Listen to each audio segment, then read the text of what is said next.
Bismillahirrahmanirrahim. Assalamualaikum warahmatullahi wabarakatuh.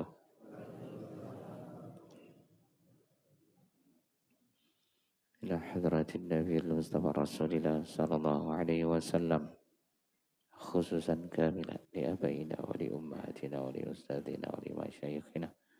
Anna Allah yataghashshahum birrahmah wa yu'li darajatihim fil jannah wa yanfa'una bihim wa bi jami'i ulumihim fid daraini amin. Amin amin Allahumma. Al-Fatihah. Billahi minasyaitonir rajim. Bismillahirrahmanirrahim. Alhamdulillahirabbil alamin arrahmanir rahim. Iyyaka na'budu wa iyyaka nasta'in. Ihdinas siratal mustaqim.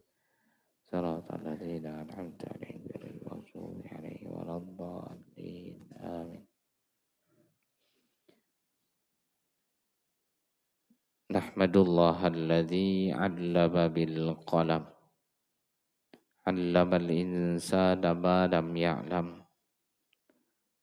Nusalli wa nusallimu ala man unzila ilaihi al-Qur'an.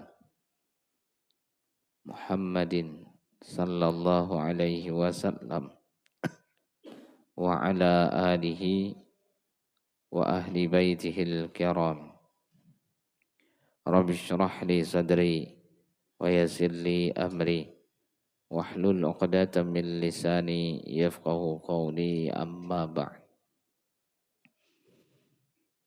Bapak Ibu jamaah salat subuh yang dirahmati oleh Allah Subhanahu wa taala, sebagaimana biasanya sebelum lebih lanjut mari kita sama-sama berniat atau memperbaharui niat kita untuk duduk i'tikaf dalam masjid ini.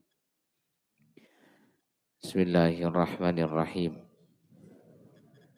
Nawaitu an a'takifa fi hadzal masjid sunnatan lillahi ta'ala. Di dalam hati masing-masing sengaja saya niat i'tikaf dalam masjid ini sunnah karena Allah Ta'ala.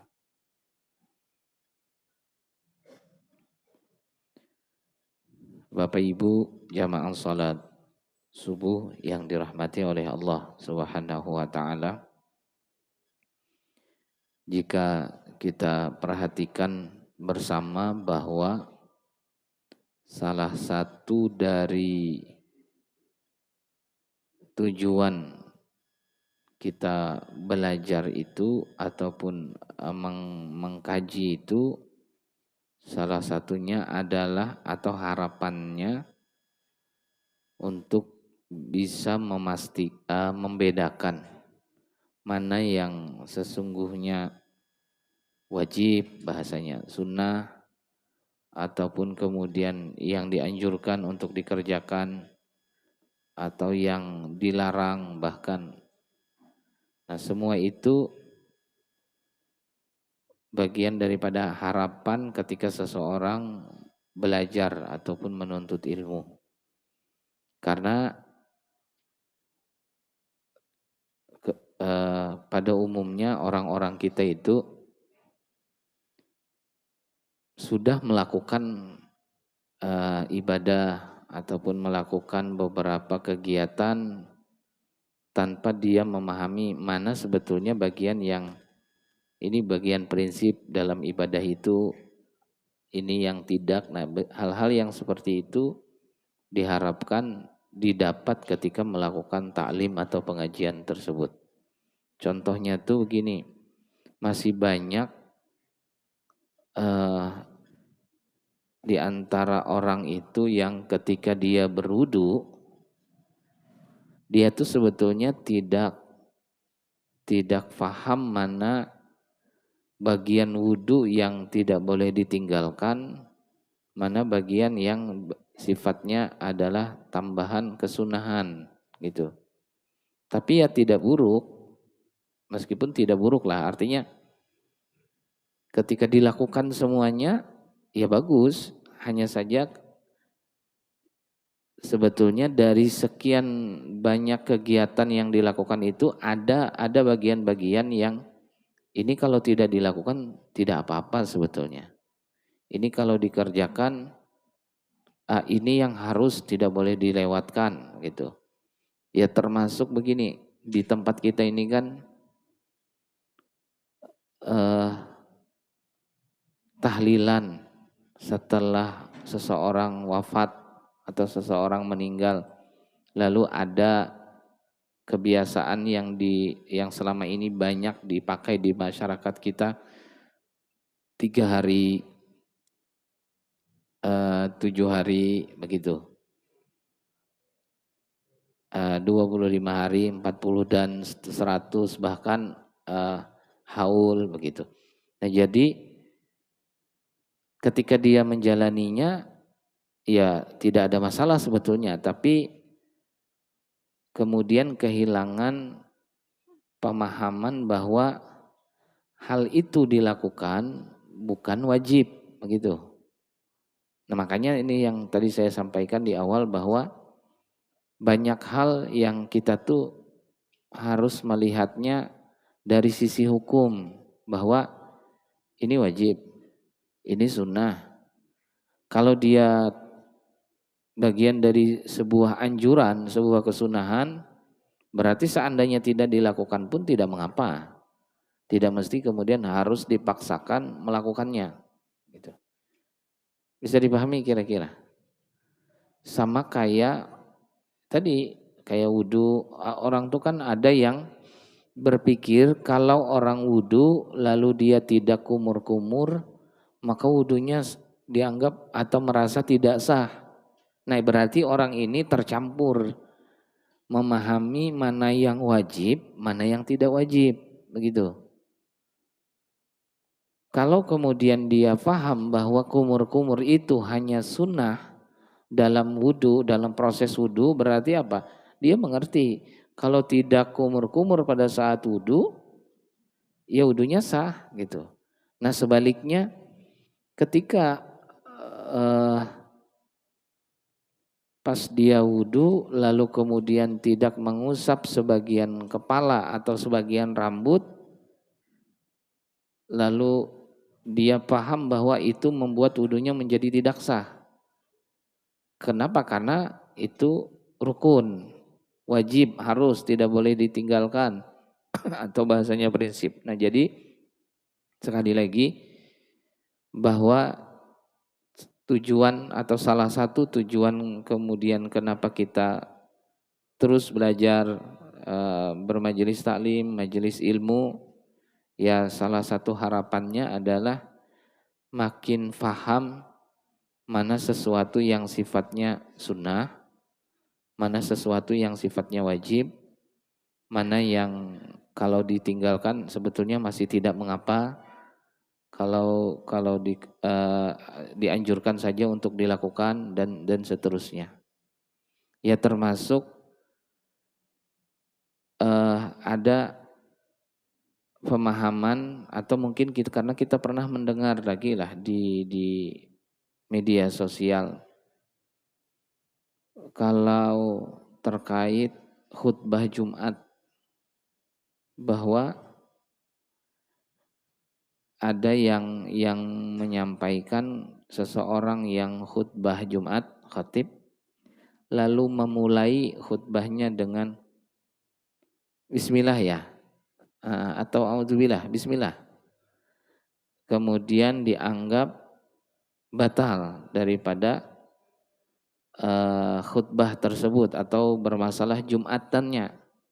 Nah kalau kemudian kita kembalikan dalam tuntunan fikih, ternyata bukan batal bahasanya, cuman memang tidak dianjurkan. Tidak dianjurkan untuk dibaca bismillah tersebut. Tapi seandainya terbaca pun, dia melakukan sesuatu yang tidak dianjurkan saja, tapi masih belum merusak ataupun membatalkan khutbahnya. Nah, yang seperti itu tuh perlu agar melihat sesuatu, oh ini masih aman, ini masih aman. Cuma memang kurang ideal, bahasanya begitu, kurang mantap. kurang bagus. Tapi kita ngerti ini masih bisa diterima dalam bahasa fikih. Masih tidak mengapa gitu kan ini menunjukkan keluasan ilmu ataupun kemudian setidaknya menunjukkan bahwa ada pengetahuan di sana yang dimiliki oleh orang tersebut. Jadi apa saja pokoknya harus paham dengan baik. Ini kalau dikerjakan tentu sangat baik sekali, tentu dianjurkan sekali dilaksanakan, tapi kalau tidak pun ya tidak apa-apa. Nah, banyak itu sudah kita bahas dulu. Seperti ini nah. Lagi contoh lainnya di sholat. Habis rakaat pertama kan sujud, duduk antara dua sujud, lalu sujud lagi yang kedua. Nah setelah itu kan berdiri naik rakaat dua. Nanti namanya jilsatul istirahah. Jadi begitu bangun dari sujud itu, kan ada orang yang habis dari sujud langsung berdiri. Ada juga yang duduk dulu sebentar baru naik ke atas berdirinya. Nah, yang perlu difahami dalam bahasa fikih, duduk sebentar itu kalau memang mampu melakukannya maka dia dianjurkan dilaksanakan. Tapi paham bahwa ini sunnah, anjuran saja sifatnya. Kalau seandainya itu tidak dilaksanakan pun, ya sholatnya tidak masalah. Sholatnya tetap sah, namanya sunnah, kayak gitu. Jadi jangan kemudian mewajibkan sesuatu yang dalam tuntunan fikihnya tidak. Pun sebaliknya. Ya kayak acara 3 hari tadi kembali ke situ lagi. Dianjurkan kalau mampu memang begitu bahasanya. Tapi kalau kemudian ada halangan, ada ketidakmampuan menjalaninya atau setidaknya merasa berat dengan itu, ya sudah tidak mengapa, tidak mesti harus ada acara 3 hari. Apalagi kemudian sampai memaksa diri, sampai berhutang misalkan, mohon maaf. Nah, maka ini berarti ada pemahaman yang keliru, menganggap bahwa hal itu wajib. Nah, sementara sekali lagi itu tidak wajib. Jadi letak hukum itu ya tidak lepas dari yang 5, bahwa di sana ada yang wajib, ada yang sunnah, ada yang makruh, ada yang haram, ada yang mubah gitu. Harus diletakkan, dikembalikan sesuai hukumnya yang sudah ada. Bisa dipahami lah maksud saya itu. Jadi saya tuh ingin mengajak kita tuh bahwa selama ini misalkan kita tidak pernah tertinggal, tidak pernah melewatkan itu. Apakah itu pasti wajib? Belum tentu. Belum tentu, hanya saja memang ini baik sekali untuk terus menerus dilakukan. Namanya dianjurkan atau bahasanya sunnah kalau dalam bahasa hukum. Tapi tidak semuanya. Ya akhirnya kan begini, bahwa orang sholat itu yang wajib adalah menutup aurat, atau kemudian bahasanya dianjurkan dengan pakaian yang lebih layak, lebih sopan. Tapi prinsipnya menutup aurat. Berarti selama sudah pakaian itu menutup aurat, maka meskipun mungkin kurang sopan, kalau bicara sah sudah selesai kewajibannya gitu. Contohnya nanti apa? Ada orang yang sholat dengan baju kaos misalkan ataupun baju pendek saja, lengan pendek maksudnya tidak pakai gamis, tidak pakai baju koko misalkan begitu. Secara prinsip sudah tidak ada masalah kan, karena prinsip menutup aurat. Ya termasuk perempuan. Selama ini kan kita tahunya kalau jamaah perempuan kita itu atau ibu-ibu pakai mukena. Nah, lalu kemudian yang tadi perlu dipahami, mukena ini bagian daripada lebih efektif untuk menutup aurat. Tapi apakah wajib pakai mukena itu secara khusus mukena? Tidak. Yang wajibnya tadi nutup auratnya. Lalu ada orang dengan pakaian baju agamis yang agak lebar. Lalu kemudian seluruh auratnya tertutup dengan baik saja. Tidak bermukena. Dia sholat, maka tidak ada masalah. Cuman memang apa di tempat kita, dia tidak umum gitu nah. Berarti boleh dong perempuan sholat tanpa mukena? Boleh. Boleh, tidak ada masalah. Selama tadi pakaian yang dikenakannya setidaknya fungsinya hampir mirip saja dengan mukena itu sendiri. Misalkan bagian kaki yang juga harus tertutup nanti kemudian digunakan kaos kaki misalnya, ya sudah tidak ada masalah. Nah ada orang yang beranggapan, oh ini tidak sah sholatnya karena tidak bermukena. Kalau tidak pakai mukena karena tidak berpakaian yang menutup aurat secara utuh dalam bahasa sholat, ya betul tidak sah. Tapi kalau sudah terpenuhi dengan baju biasa, baju gamis itu, maka bukan mukenanya yang menjadi wajib tersebut. Bisa dipahami lah. Nah, jadi melihatnya itu harus begitu dalam bahasa. Ini loh standarnya yang sudah, kalau ini terpenuhi masih sudah beres. Meskipun kita tetap mengusahakan yang terbaik, yang kalau bisa yang paling tinggi nilainya, paling afdal. Selalu semuanya seperti itu, apa saja. Ya berarti memang semuanya perlu ada ilmunya gitu. Nah, jadi setiap kali ada majelis taklim, majelis ilmu, ya mudah-mudahan setidaknya menambah pemahaman kita atau meyakinkan diri kita bahwa apa yang kita jalani itu di sana ada sunnah, di sana ada wajib, di sana ada bahkan makruh yang harus ditinggalkan, tidak tidak sampai tidak hanya menunggu yang haram, bahasanya begitu. Iya mudah-mudahan semakin hari semakin faham terhadap tuntunan-tuntunan agama ini. Jadi banyak hal di sana yang memang kelihatannya seumur hidup kita belajar pun mungkin belum tuntas. Apalagi yang kadang-kadang saja. Jadi itu yang saya pribadi memahami, oh kenapa menuntut ilmu itu wajib seumur hidup bahasanya. Karena kalau saya perhatikan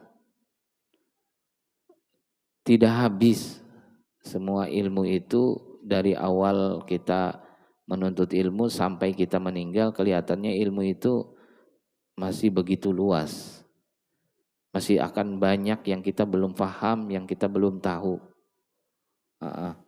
Lalu bagaimana dengan kondisi yang begitu? Tidak ada masalah, dalam arti ketidaktahuan itu sebagaimana di kaidah fikih bahwa al halalu lima juhila, segala sesuatu yang tidak diketahui, ada kemaafan-kemaafan di sana, tapi di satu sisi kita telah melakukan kewajibannya, yaitu belajarnya, menuntut ilmunya. Ya minimal dengan apa yang seperti saat ini kita jalani. Nah, inilah juga yang membuat kita itu bertekad selama bisa saja hadir, selama bisa saja mengikuti taklim, pengajian, maka kita usahakan sekuat tenaga gitu. Nah, ini untuk memastikan bahwa setidaknya ada kewajiban yang kita jalani, yaitu apa, menuntut ilmu kan.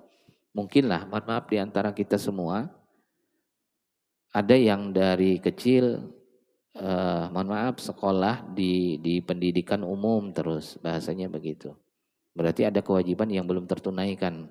Nah, dengan pengajian seperti ini atau dengan majelis-majelis ilmu, majelis taklim entah di masjid, di beberapa majelis di luaran sana, ya mudah-mudahan itu bagian daripada kewajiban yang kita lakukan gitu.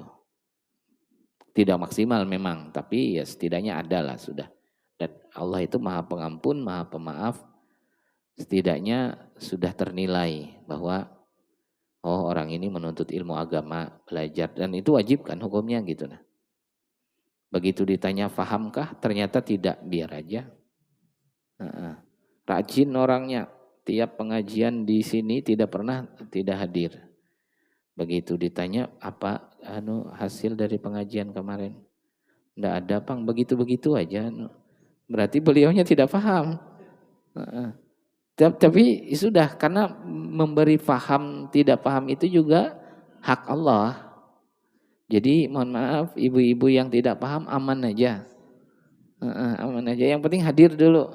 Setidaknya tadi mencoba menjalankan kewajiban itu. Yang kedua ya setidaknya juga minimal dapat kupon itu. Minimal sudah. Nanti habis ini ada sarapan kalau ada, enggak tahu ini. Jadi sekali lagi kalau kembali ke rincian fikihnya, orang duduk antara dua sujud, bukan duduk sebentar itu, yang duduk sebentar sebelum berdiri bahasanya sunnah. Kalau bisa begitu bagus saja. Kalau tidak begitu juga tidak apa-apa. Nah iya tadi namanya kita pahamnya sunnah. Jangan pernah jangan beranggapan wah tidak sah itu. Tidak duduk sebentar. Berarti dia salah memahami aturan fikihnya gitu. Dia menganggap sesuatu yang sunnah menjadi wajib. Sementara tidak. Begitu pula sebaliknya. Tapi kalau dia terkerjakan saja, sekali lagi bagus. Kan ada, saya pernah nanya, cuma memang di mahasiswa. Jadi saya memberi soal, kalau wudhu itu yang tidak boleh ditinggalkan apa saja atau yang harus dikerjakan pada saat wudhu. Dia tulis, dia jawab, semua yang dilakukan orang ketika wudhu, padahal di sana tercampur dengan sunnah-sunnahnya. Jadi dia tapi rinci sih dia ceritakan. Dia cerita bahwa membasuh kedua tangan, berkumur-kumur, memasukkan air ke hidung. Nah berarti dia ini tidak paham. Ini bagian yang sebetulnya tidak wajib. Nah sementara pertanyaannya hanya untuk yang wajib gitu.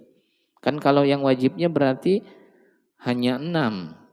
Itu pun 5 yang terkerjakan, dalam arti 6 itu otomatis. 1 ada niat di sana, 2 membasuh muka, niat dan basuh muka ini hampir bersamaan. Lalu yang ketiga membasuh tangan, kedua belah tangan itu sampai bagian siku. Yang ketiga mengusap sebagian rambut atau kepala. Yang kelima membasuh kedua belah kaki sampai mata kaki. Sudah, itu yang wajib. Dan tidak boleh tertukar, namanya tertib. Kalau dalam bahasa rukun, dalam bahasa fikihnya. Tapi yang dipraktekkan ya 5 ini. Niat itu sudah langsung di dalam hati, dibasuh mukanya dengan batasan-batasan yang ada. Tangan tadi sampai siku. Kedua belah tangan berarti secara prinsip sebetulnya yang penting dua-duanya terbasuh. Nah, apakah harus duluan yang kanan? Tidak, karena tidak disebut harus kanan duluan. Yang ada dibasuh kedua belah tangannya. Berarti boleh dong kiri? Boleh. Cuma aneh aja. Orang kanan biasanya. Nah, namanya sunnah nanti yang mendahulukan kanannya. Tapi kalau dibasuh kiri dulu baru kemudian kanan, atau misalkan orang yang wudhu di kolam begitu, dia masukkan dua-duanya langsung tangannya, kan terbasuh kedua-duanya berarti. Sebagaimana disebut membasuh kedua belah tangan, dibasuhnya dua-duanya. Ya masih sah. Nah artinya kita paham sampai yang penting terbasuhnya dengan terbasuh keduanya beres kewajibannya. Tapi kalau bicara sunnahnya lebih bagus mana bahasa kitanya ini, ya sudah kanan dulu gitu. Sebagian rambut atau sebagian kepala nanti ada dulu sudah kita baca mengenai rinciannya, lalu kemudian kaki. Berarti telinga tidak wajib. Nah membasuh telinga Itu bagian daripada sunnahnya juga. Nah ini yang saya maksud. Setidaknya begitu melihat ada orang wudhu lalu dia lupa membasuh telinganya, kita ngerti aja sebetulnya sudah sah. Cuma sayang aja pahalanya ada yang tidak dia dapat. Nah itu yang dimaksud kalau dalam bahasa Arabnya nanti orang yang begitu bisa kemudian disebut dengan faqih sudah. Faqih itu dia sudah paham kan, fikih itu artinya pemahaman atau memahami atau faham, itu fikih secara bahasa. Jadi kalau kita belajar bahasa tadi pengajian fikih secara bahasa sih maknanya belajar tentang memahami agama, sebetulnya begitu. Khususnya ritual-ritual ibadah disebut dengan bahasa fikih. Orang yang faham sekali terhadap tuntunan-tuntunan ritual ibadah itu disebut dengan faqih namanya. Nah ilmunya ilmu fikih gitu. Kadang kan kita itu bisa nyebut aja mau kemana subuh nanti pengajian di Baitul Maghfirah, pengajian apa? Pengajian fikih. Apa pengajian fikih itu? Pokoknya pengajian yang disampaikan Ustadz Wahyu. Karena lihat judulnya di depan begitu. Ya tapi tidak juga sih salah. Cuma bukan itu yang diharapkan, bukan itu. Nah, jadi kembali mungkin saya tidak merinci lagi apa-apa yang sunnah, apa-apa yang wajib. Nanti tinggal masing-masing coba mengingat-ingat selama ini dalam ritual ibadah yang kita jalani itu bisa nggak kira-kira membedakan. Ini sebetulnya sunnah aja, ini bagian yang wajibnya yang tidak boleh ditinggalkan. Kalau tidak bisa juga biar aja sudah. Nah, nasib aja memang begitu. Nah, tapi saya yakin sebetulnya kalau tekerjakan sudah. Ya sudah berarti itu sisi baiknya bahwa semuanya sudah dilakukan.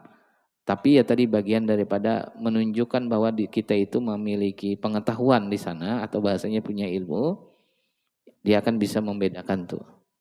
Ini enggak wajib, ini sunnah, ini tidak boleh dilakukan. Ini kalau dilakukan sih sebetulnya tidak apa-apa, tapi memang kalau bisa tidak usah, namanya makruh, bahasa yang begitu. Bisa dipahami kira-kira? Baik, saya rasa sederhana itu untuk pengantarnya sedikit. Saya yakin ada banyak hal mungkin yang ingin ditanyakan atau ingin kita diskusikan terkait tadi, atau mungkin beberapa hal lainnya. Anggi, nah nanti ada dari beliau. Ibu-ibu silahkan aja nanti jika ada. Assalamualaikum warahmatullahi wabarakatuh. Waalaikumsalam warahmatullahi wabarakatuh. Ini pertanyaan titipan sebetulnya Ustaz yang berkaitan dengan ini Anggi. ibu-ibu ya. Jadi sebagaimana kita tahu dalam setiap bulan itu kan wanita itu kan ada satu periode di mana khusus untuk wanita dia tidak istilahnya dalam haid gitu kan. Nah ini pertanyaannya satu, kadang-kadang kan dengan kondisi sekarang ini kan dianggap sajalah kalau misalkan ibu-ibu atau wanita itu dalam kondisi haid kan punya kebebasan dalam artian karena dia tidak terbatasi oleh waktu dia harus sholat kapan gitu. Nah kemudian pertanyaannya Pak, saya itu biasanya kalau haid itu misalkan ya kesempatan saya lah misalnya katakanlah dia merawat diri entah ke salon, entah mewarnai rambut, kuku dan sebagainya. Nah kemudian pertanyaannya sebetulnya hukumnya seperti apa kalau misalkan pada saat dia haid kemudian katakanlah gampangnya melakukan perawatan di salon, potong kuku, pedikur, manikur dan sebagainya. Kemudian mewarnai rambut, mewarnai kuku dan sebagainya. Apakah kemudian pada saat nanti dia sudah selesai haid itu harus dibersihkan atau seperti apa Ustadz? Nah, itu yang dipertanyaan. Jadi hukum memotong kuku, memotong rambut pada saat wanita haid itu seperti apa? Karena pemahaman dia adalah bahwa nanti apa istilahnya itu akan dihisap ya cuci dulu baru kemudian dibuang atau dipotong gitu. Itu yang pertama. Yang kedua masalah sunnah dan wajib tadi kita ini kan tahu ya kalau sekarang ini orang banyak meninggalkan sunnah karena dianggap tidak berdosa gitu kan. Mengerjakan yang makruh juga karena tidak berdosa. Padahal kalau kita orang-orang kita zaman dulu itu meninggal sunnah itu dikerjakan karena tahu itu sunnah banyak pahalanya. Kita mungkin Iya. motivasi saja Ustadz mungkin untuk kita semua mudah-mudahan dengan taklim kita ini kita semakin paham akan hal itu gitu. Iya, Terima iya. kasih. Assalamualaikum warahmatullahi wabarakatuh. Waalaikumsalam warahmatullahi wabarakatuh. Perempuan yang haid memang yang secara prinsip dilarang atau tidak diperkenankan untuk mereka lakukan adalah berdiam diri di dalam masjid, memegang Al-Quran, membaca Al-Quran. Ini dalam bahasa fikih lah, artinya di fikih jelas sekali menyebutkan hal itu. Sholat, puasa, termasuk dalam bahasa hadis sebelumnya bahwa Rasulullah melarang berhubungan suami istri gitu kan. Nah, ini mayuhramu bahasanya. Apa-apa yang diharamkan lil haidi bagi orang-orang yang perempuan-perempuan yang haid. Secara larangan prinsip pertama tidak ada mengenai larangan untuk dirinya memotong rambut misalkan ataupun memotong kukunya. Berarti dari sisi prinsip jelas tidak ada masalah. Tidak ada keharaman yang dilanggar atau yang dia lakukan di sana. Perempuan haid lalu kemudian memotong kukunya atau bahkan sampai memotong rambut misalnya, maka sekali lagi tidak bagian yang dilarang secara khusus. Lalu kita mengetahui bahwa kita akan bertanggung jawab atau dimintai pertanggungjawaban terhadap seluruh anggota badan yang hari ini Allah amanahkan kepada kita. Artinya kita pemilik diri bahasanya yang Allah amanahkan itu lalu bertanggung jawab terhadap tangan, mata, telinga, anggota tubuh kita yang ada hari ini yang Allah anugerahkan itu. Ya termasuk masalah kuku yang dipotong, rambut yang dipotong dalam keadaan dia haid. Artinya kan secara umum bahwa dirinya ini sedang berhadas besar. Nah, karena khawatir sulit mempertanggungjawabkan itu, maka kemudian dia ingin bahwa pertanggungjawabannya lebih mudah, bukan dalam keadaan hadas besar, lalu kemudian muncul, oh berarti ini jangan dipotong dulu. Karena kalau dipotong khawatirnya terbuang setelahnya atau kemudian tidak bisa dijaga dengan baik. Sementara ini kan berhadas besar misalkan haid tadi. Kan berarti kuku juga sama karena seluruh anggota tubuh. Begitu dia terlepas pada saat sedang haid itu, berarti ini terlepas dalam keadaan hadas besar tadi. Nah itu yang kemudian akhirnya ulama membuat bahasa ataupun pernyataan dalam bahasa fikih, jangan dipotong kuku, jangan potong rambut kalau semasa haid. Tapi bahasa jangan di sini bukan larangan yang haram tadi, gitu nah. Berarti apa? Nanti kalau masuk ke hukum, maka bahasanya makruh. Makruh.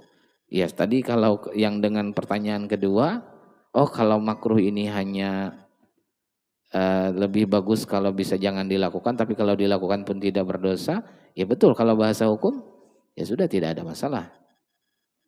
Gitu. Tapi betul kalau kemudian bisa untuk sementara ditahan dulu tidak dipotong kuku ataupun rambut, tentu lebih memudahkan nantinya masalah pertanggungjawabannya. Nah, namun ulama sendiri dalam memahami tuntunan itu lalu menemukan solusi. Ya tadi solusinya ternyata perempuan yang haid lalu dia memotong kukunya ataupun memotong rambutnya, kan tadi yang dikhawatirkan adalah mempertanggungjawabkan ketika ini terpisah dan dia dalam keadaan hadas besar bagian anggota tubuh ini. Lalu ternyata solusinya mudah bahwa bisa saja yang sudah terpisah ini karena tidak lagi menempel di badan atau tersambung langsung di badan, berarti bisa saja disucikan lebih awal. Ya akhirnya ada solusi lain, yaitu apa? Kuku yang dipotong, rambut yang dipotong, ataupun mohon maaf bulu-buluan yang ada di badan dalam keadaan hadas besar itu tadi atau haid itu dikumpulkan lalu disiram bahasanya atau dicuci dengan niat membersihkan hadas besar di anggota tubuh yang sebagian itu. Setelah itu baru dibuang. Selesai. Bisa saja seperti itu. Adapun yang kemudian apa tadi ke salon pedikur, apa nyebutnya kayak pedikur, medikur itu, kan ini tidak ada yang terpotong. Sementara perempuan itu memang diperkenankan untuk berhias dirinya atau menghias dirinya dengan sesuatu yang tidak dilarang dalam agama. Mewarnai rambut bukan sesuatu yang dilarang. Berarti apa? Boleh, ya. Mewarnai kuku bukan sesuatu yang dilarang. Berarti jelas boleh, tidak ada masalah. Kan hukum asalnya itu semua apa? Mubah. Mewarnai gigi, tapi nggak ada ya, nggak ada. Berarti sesuatu yang dilakukannya tadi pedikur, medikur itu al aslu fil asya'i al ibah.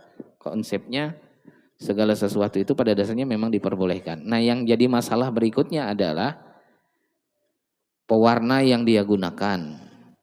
Nah, itu lalu yang kemudian akan jadi pertimbangan setelahnya. Tapi dari sisi hukum pertama bahwa mewarnai rambut, mewarnai kuku, khusus perempuan lah.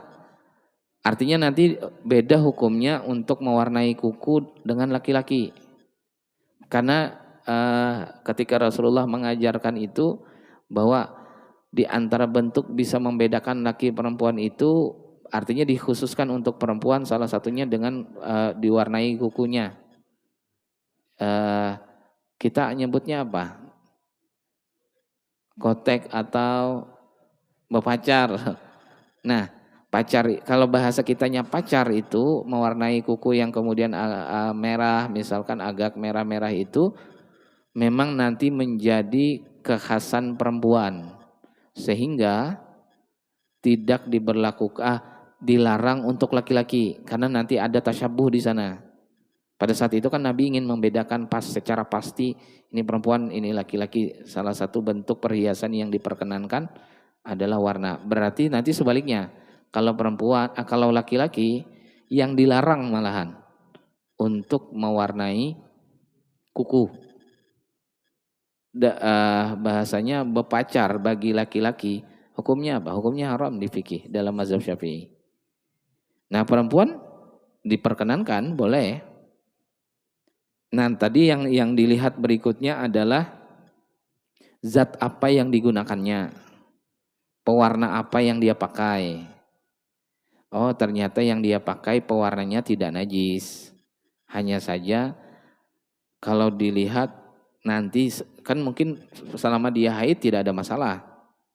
Karena kan dia tidak ada kewajiban untuk melakukan sholat sementara waktu, berarti tidak perlu wudu misalkan secara khusus. Akhirnya masih aman, tapi begitu selesai dari haidnya, selama ini masih menempel di bagian kuku atau di bagian rambut yang ternyata begitu diteliti itu justru tidak tembus air. Masalahnya bukan larangan mewarnainya, tapi benda yang digunakan untuk mewarnai ini tadi menghalangi untuk dia beribadah setelahnya. Nah, itu yang kemudian orang beriman lalu meninggalkannya. Tapi kalau dari sisi hukum dia tidak terlarang gitu. Bisa dipahami lah ibu-ibu lah. Nah, jadi silahkan saja. Adapun yang lain kayak pedikur, medikur ini apa aja dilakukan. Pokoknya berhias-hias saja, ya sudah terserah aja. Artinya tidak, sekali lagi secara umum semua itu dari sisi hukumnya mubah. Hukumnya boleh. Nanti yang jadi pembahasan ulama itu taflijul asnan. Taflijul asnan ini mohon maaf mengawat gigi yang dia bukan mendesak. Bukan mendesak tuh tidak ada kepentingan mendasar harus dikawat giginya. Kan aslinya kawat gigi itu untuk pengobatan salah satunya. Maksudnya meluruskan giginya, merapikan dalam dengan cara itu gitu kan. Nah, nanti kebolehannya tuh sampai bagian sana. Tapi dari kita yang sudah giginya bagus saja, rapi saja, lalu kemudian dikawat gigi, ternyata sebagian ulama kontemporer lah menganggap ini sesuatu yang dilarang. Berarti apa? Tidak semua kawat gigi itu serta-merta boleh dipakai. Khusus bagi orang yang tidak ada kepentingan mendesak di sana, bukan dalam bentuk tadawa dia, bukan bentuk pengobatan. Jadi kalau di hukum matangnya di fikih begitu. Nah, kembali ke pertanyaan tadi bahwa perempuan yang ke salon lalu kemudian di sana melakukan beberapa perawatan, sekali lagi hukumnya tidak ada masalah. Sebetulnya antara haid dengan tidak haid tidak dibedakan di situ. Ya itu pun sekali lagi tetap dalam batasan-batasan yang merawat ataupun yang memberikan pelayanan itu ya bahasanya sejenis. Artinya ada batasan aurat yang memang mereka bukan aurat kalau sesama mereka. Tapi ketika di lawan jenis maka tentu banyak sekali yang tidak diperkenankan terlihat di sana kan, atau bahasanya aurat yang tidak boleh terbuka. Mungkin sederhananya begitu.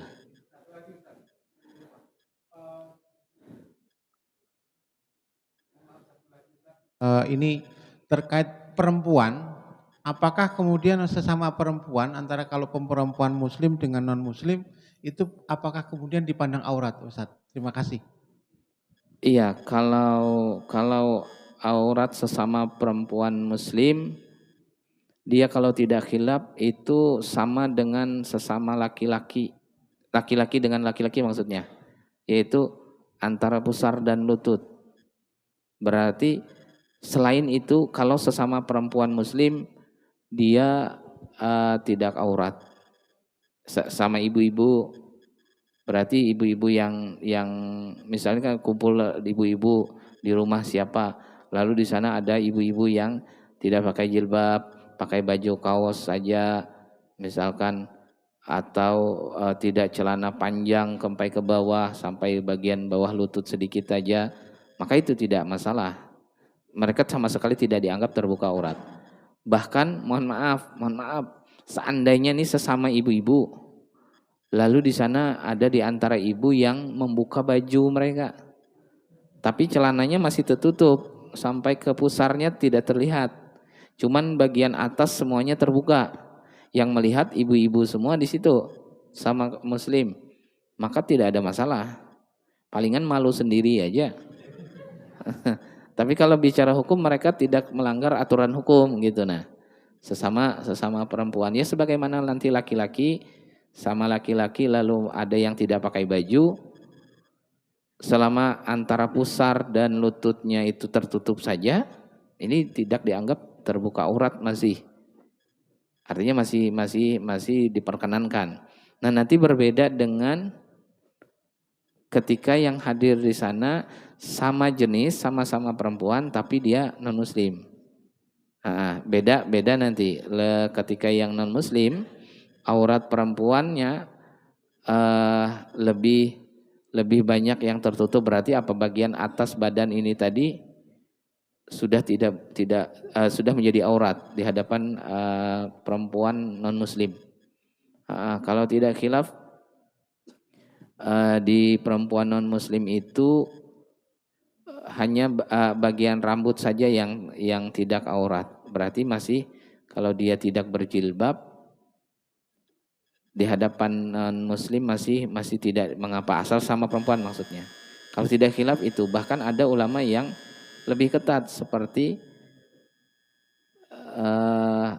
seperti dia melakukan aktivitas di rumah. Berarti betul tidak mengapa seandainya masih bagian rambut terbuka, bagian tengkuk ini terlihat. Tapi tidak lebih dari itu. Memang beda nanti ketika non muslim untuk aurat. Tapi sama perempuan muslim sekali lagi dia antara pusar dan lutut aja yang tidak boleh terlihat atau bahasanya harus tetap terjaga antara mereka itu auratnya. Mungkin seperti itu. Saya lupa dulu pernah kita ya baca batasan-batasan aurat, asalnya ada. Baik, Bapak silakan. Masih ada sedikit waktu. Ini ada yang ditanyakan, mohon koreksi kalau keliru.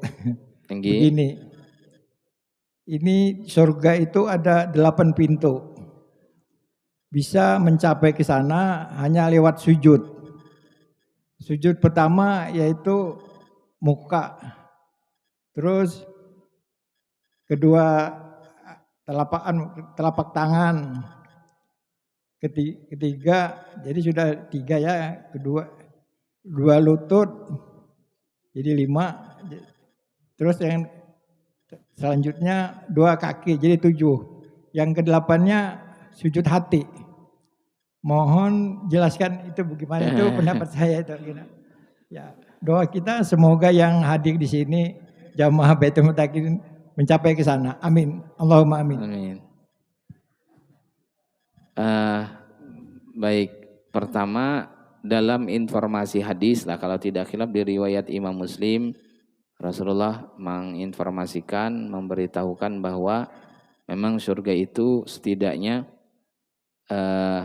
ada 8 level atau 8 tingkatan yang semuanya merupakan tempat kenikmatan terbesar di sana atau kenikmatan yang diharapkan semua orang bisa sampai di sana, tapi tetap masih ada tingkatan-tingkatan itu. Jadi ada 8. Lalu kemudian tadi disampaikan untuk bisa sampai ke 8 ini adalah dengan sujud. Lalu istilahnya sujud hati, sujud muka, sujud tangan dan seterusnya. Kelihatannya ada bahasa yang kurang pas di sana atau ketidaktepatan yang saya tahu bukan begitu konsepnya itu. Sebetulnya yang 7 selain sujud hati, muka, 2 telapak tangan, 2 lutut dan 2 kaki bagian belakang itu bukan bentuk-bentuk sujud, tapi dianggap seseorang sujud yang sempurna itu adalah dengan tersentuhnya 7 anggota itu tadi. 7 anggota, dan bukan muka sebetulnya. Yang wajibnya adalah dahi. Makanya itu dari hadis Nabi itu menyebut gini, umirtu an asjuda ala sab'ati a'zum atau ala sab'ati a'dha. Saya perintahkan, kata Nabi, kalau sujud itu harus dengan 7 anggota badan yang tersentuh ke tempat sujud atau ke lantai. Apa dia? Al-jabhatu. Yang pertama adalah dahi. Makanya akhirnya dalam fikih, kalau orang sholat dahinya tertutup, maka sholatnya dianggap bermasalah. Kenapa? Karena sujudnya tidak beres. Gitu nah. Kalau sujud tidak beres, berarti rukun sholatnya ada yang tidak pas. Tidak pasnya rukun sholat membuat tidak bermasalahnya sholat itu. Sehingga kalau laki-laki ya tidak beresnya sujud itu bisa karena terhalang oleh kopiahnya. Kalau perempuan bisa terhalang oleh mukenaknya. Sehingga begitu mau sholat, maka pastikan dahi kita terbuka atau tidak ada yang menghalangi nanti pas giliran kita sujud. Tapi sebelum sujud sih nggak apa-apa. Misalnya lagi berdiri begini, ini lagi sholat tapi dalam sholat sudah. Ini kan kalau saya sujud pasti bermasalah karena akan sujud di sini. Tapi selama belum sujud sih masih tidak mengapa. Begitu ruku, sami Allahu liman hamidah, i'tidal. Nah, begitu turun sujud wajib untuk kemudian terbuka agar sujud tadi beres. Itu. Nah, itu dahi. Memang pada saat itu Nabi waktu bilang dahi, Nabi memegang hidung. Kata Nabi, saya perintahkan sujud itu harus dengan 7 anggota badan. Yang pertama adalah dengan dahi, Nabi sambil memegang hidung. Kata ulama, ada 2 pandangan di sana, selain mazhab Hanafi, kata ulama, jumhur mayoritas ulama, yang dimaksud Nabi itu ya dahi memang, cuma kalau bisa hidung juga kena, bahasanya sunnah. Dalam mazhab Hanafi melihatnya gini, memang Nabi itu menyebut dahi, tapi Nabi itu megang hidung. Berarti yang dimaksud Nabi ini hidung yang ianya. Kalau hidung tidak kena berarti tidak bisa sujud, dianggap bermasalah masih. Itu pandangan mazhab Hanafi begitu. Tapi ini terkait perbedaan pandangan ulama. Yang jelas mayoritas ulama memahaminya adalah dahi, satu.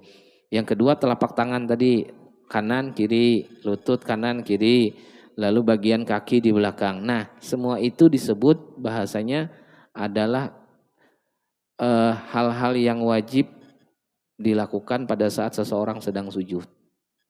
Jadi kalau dikembalikan ke pertanyaan tadi bahwa itu bentuk-bentuk sujud, sebetulnya bukan. Tapi memang sujud ini salah satu yang mudah mengantarkan seseorang untuk sampai ke surga. Karena sujud itu bentuk penghambaan sebetulnya.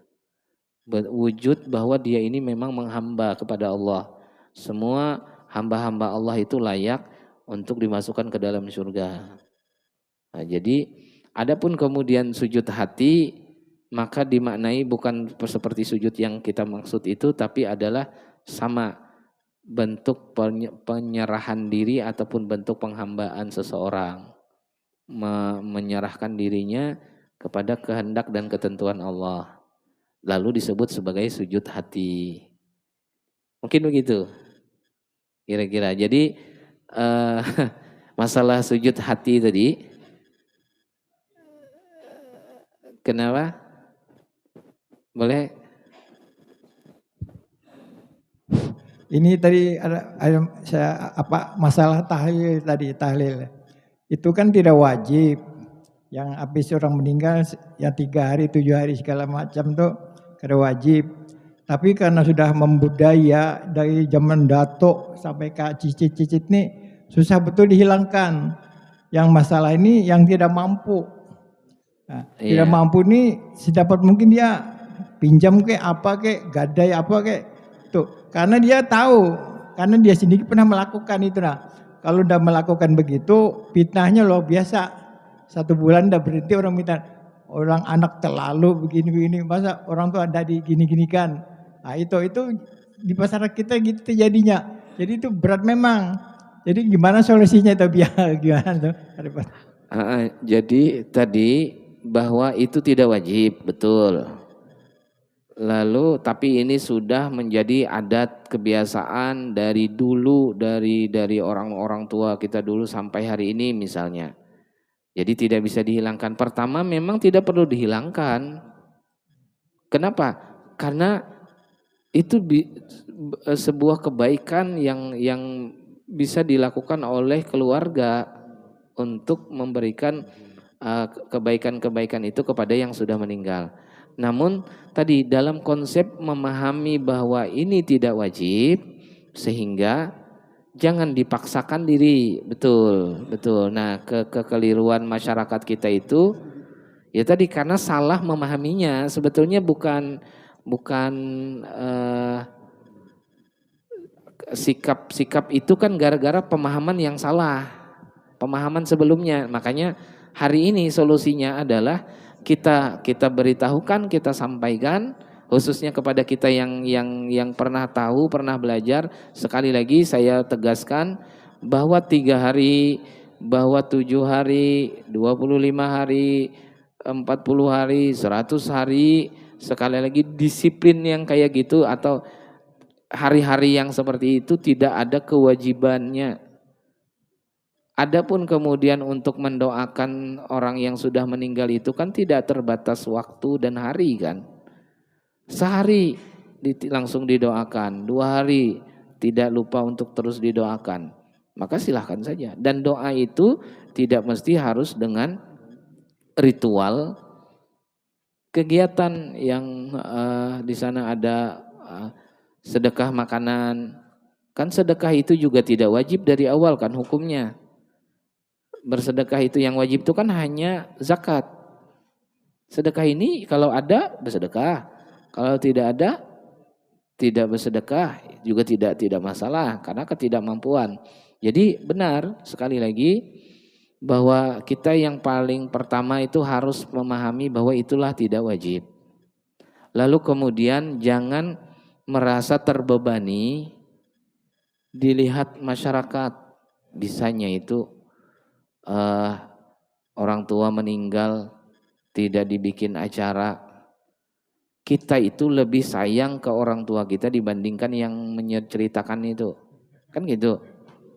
Nah, cuma sayang kita kepada orang tua dalam tadi bentuk sayangnya kita bisa saja kemudian setiap kita sholat, setiap kita melakukan ketaatan, selalu kita harapkan ya Allah kau bagi pahalanya. Semoga kau bagi pahala untuk almarhum bapak, almarhumah ibu. Sebetulnya selesai keinginan untuk menunjukkan rasa sayang ini. Jadi sudah bahwa orang-orang yang menyatakan seperti itu pertama yang lebih tahu terhadap diri kita atau sayangnya kita ke orang tua itu kita pribadi. Yang kedua, orang-orang yang menyatakan itu mereka ingin mengambil keuntungan aja untuk makan di rumah kita aja itu. Makanya dibilanginya kita wah itu udah bikin acara 3 hari, udah sayang sama orang tua, kayak durhaka aja. Padahal orang tersebut berharap bisa makan malam di tempat kita. Makanya dia ngomong begitu. Artinya apa? Ya sudah jangan dihiraukan pembicaraan-pembicaraan seperti itu.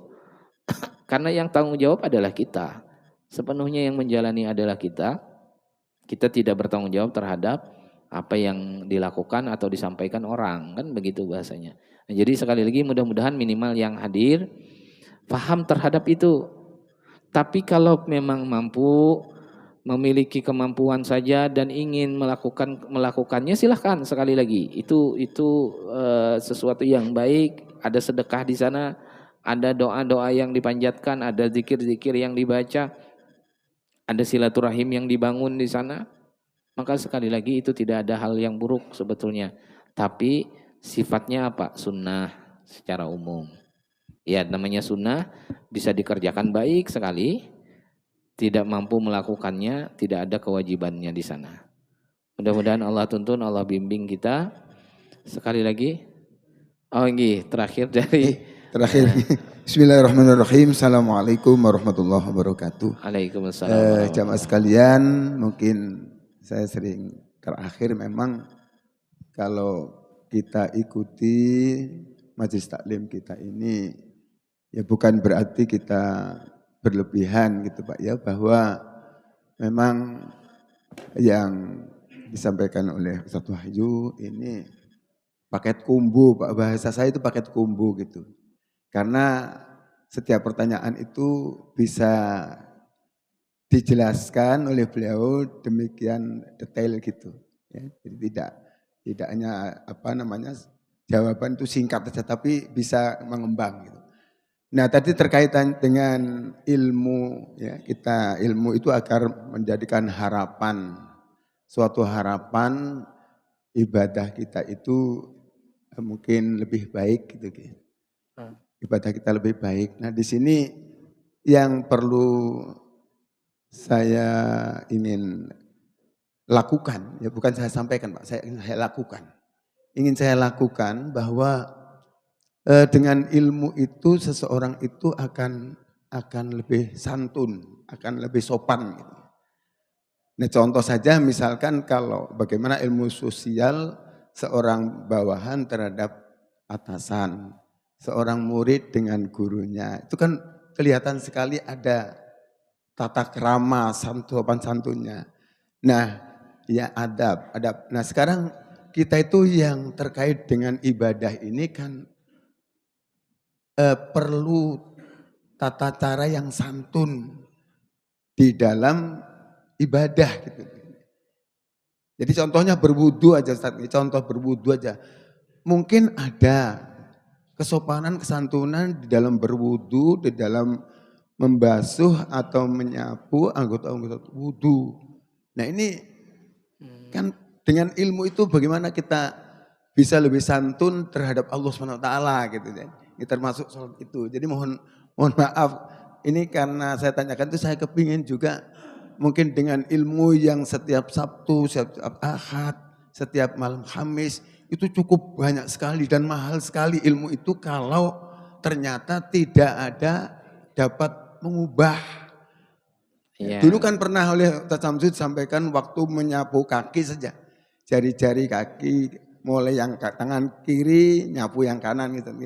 Tangan kanan menyapu yang kiri. Nah ini untuk mengulang saja agar wudhu kita itu lebih indah, lebih santun ketika kita berwudhu. Nah itu mungkin ya termasuk karena memang ilmu itu luas. Innamal ilmu indallah kan gitu.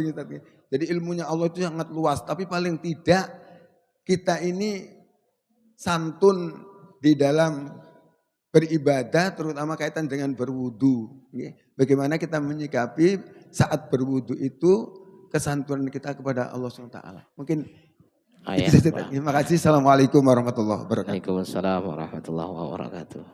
Nah, jadi saya menangkap apa yang beliau sampaikan bahwa ibu-ibu, bapak, kita semuanya kalau selama ini sudah mengikuti taklim, pengajian, lalu setidaknya ada yang bisa diingat, ada yang bisa difahami, kemudian lebih penting daripada itu semua, atau juga sangat penting sekali adalah mempraktekannya atau mengamalkannya terhadap ilmu dengan ilmu yang sudah dimiliki itu.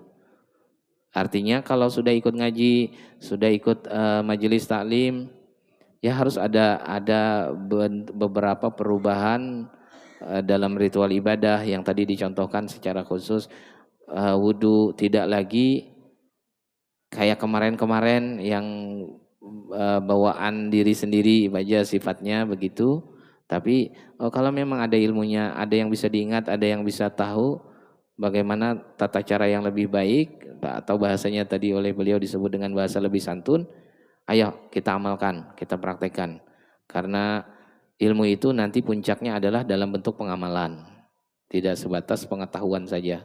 Tapi puncaknya adalah benar-benar mengamalkan dari ilmu yang ada. Mudah-mudahan sekali lagi mengantarkan kita terhitung sebagai hamba yang benar-benar menjalankan segala ketentuan sesuai dengan apa yang Allah kehendaki.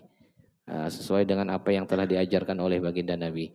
Dan semoga dengan itu semua Allah ridha kepada kita. Amin. Amin. Amin ya rabbal alamin. Mungkin itu, terima kasih Bapak. Dan sekali lagi mohon maaf atas segala kekurangan. Teriring doa, mudah-mudahan Allah istiqomahkan kita.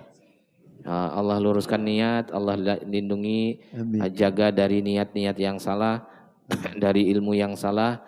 Allah berikan ilmu yang manfaat. Amin. Mampu mengamalkan setiap ilmu yang kita dapat. Dan tadi sekali lagi puncaknya Allah ridha kepada kita semua. Amin. Amin ya rabbal alamin. Insyaallah kita baca doa sekaligus nanti setelah salat qada Isya. Kita mengqadha salat Isya. Kita tutup dengan doa kafaratul majlis. Subhanakallahumma wa bihamdika asyhadu an la ilaha illa anta astaghfiruka wa atubu ilaik. Wassalamualaikum warahmatullahi wabarakatuh. Waalaikumsalam warahmatullahi wabarakatuh. Mengqadha salat Isya.